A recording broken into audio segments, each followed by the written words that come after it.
Kyle Busch and Denny Hamlin have had a 2022 season to remember. While both drivers have made trips to victory lane and are now participating in the postseason, most fans will remember their race at Pocono, where the Joe Gibbs Racing teammates finished first and second but were both disqualified in a historic move by NASCAR. This past weekend at Darlington in the first round of the playoffs, it was a mixed bag for the JGR drivers, as Hamlin finished second, while Busch, who was the dominant car and led a race-high 155 laps, finished 30th after experiencing engine trouble late. Busch offered a somber post-race interview on his team's misfortune, which was interestingly clarified later when Hamlin visited with reporters and exposed his teammate for the embarrassing and costly mistake he made that prematurely ended his race. NASCAR fans, it's always fun to take a look back at one particular year and see how your driver or team did. For years, that was always easy to do by looking through the annual NASCAR yearbook. Unfortunately, that all came to an end in 2017 when it was published for a final time. Thankfully, it's been revived, and not just by anyone, but someone who knows the sport well and has been a part of it for over 2 decades. Corey DeMarco has worked as a pit crew member for some of the biggest names in the sport, including Jeff Burton, Casey Kane, and Jeff Gordon. Last year, he brought back the yearbook, and it's what you remember, but even better. The yearbook, which is perfect for any coffee table, features a thoroughly written recap of each race that is accompanied by high-quality images that beautifully capture the on-track action. Going through it takes you back to where you were during that specific race, whether that was in the stands cheering or sitting comfortably at home in your reclining chair. With the holidays just a few months away, this is the perfect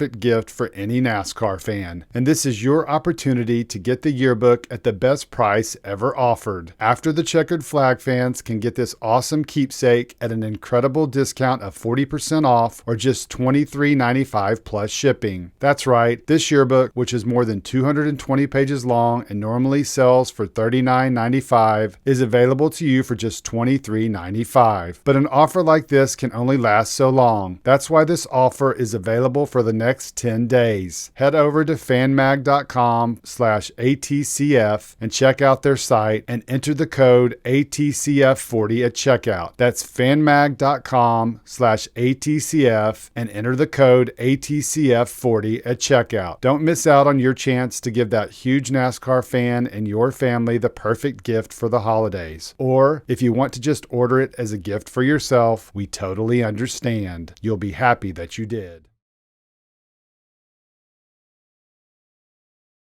Kyle Busch and Denny Hamlin have been Joe Gibbs Racing teammates for 15 years. By the sounds of it, this could be their last together, with the 2-time Cup Series champion moving on to the next chapter with another team. When the two drivers look back on their storied careers, which up until this point includes an impressive 108 Cup wins between them, they'll undoubtedly remember the 2022 season. For starters, it was the debut of the next-gen car. Like the rest of their competitors, they started from scratch with the new car. To their credit, both drivers overcame early season struggles and earned victories in the season's first 10 races. Hamlin won a second time at Charlotte, but the race both will be remembered for most in 2022 was one they didn't win, at least not officially. It was initially a win for Hamlin at Pocono, and Busch finished second. But then NASCAR officials laid down the law and disqualified both JGR cars in a historic move that sent shockwaves through the garage. Now, both drivers are in the first round of the playoffs. On Sunday, Busch led a race-high 155 laps and appeared destined for his second win of the year, but more importantly, the first win in the playoffs, which would advance him to the second round. However, an untimely caution changed everything. The number 18 pit crew pulled off a stellar stop and maintained the top spot off of pit road. All the future NASCAR Hall of Famer had to do was get a good restart and hold off the field. It never happened. He never even got a chance. As the yellow M&M's Toyota followed behind the pace car, puffs of white smoke began billowing out from under the car. Seconds later, those puffs became clouds. Someone on the team radio communicated they were blowing up. The lady in black had claimed another victim. The drama of that moment made fans completely forget about the previous 2 times Busch exited at Darlington. They were less than pleasant experiences for the 37-year-old driver, including the scary scene last last year that left track workers scrambling for safety. This time, however, Busch calmly headed to the garage where he parked his car and walked into his hauler. Several minutes later, NBC's Kim Kuhn caught up with the driver and asked what had happened.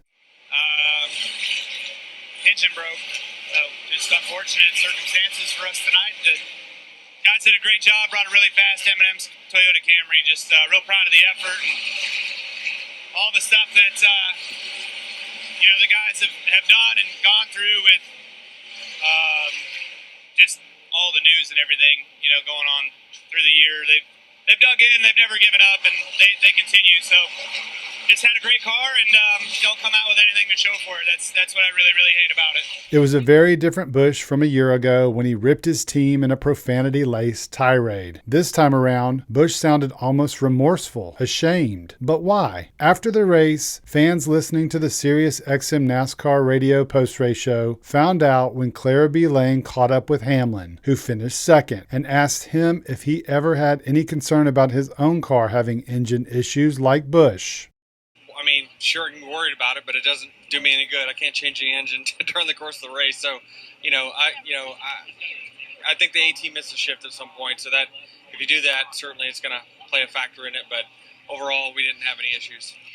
Just like that, the reason for the somber tone in Busch's remarks became clear. He had messed up and committed a massive no-no in the next-gen car in the first race of the playoffs. And if there's anyone who knows exactly what a misshift can do to the new car, it's Hamlin. He's lived it. Remember back to the third race of the season at Las Vegas. In very similar circumstances to Darlington, after leading a lot of laps and in contention late, the three-time Daytona 500 winner made a costly mistake coming off of pit road, shifting the wrong way with a new sequential gear shifter and breaking the transmission. Yeah, we broke the transaxle.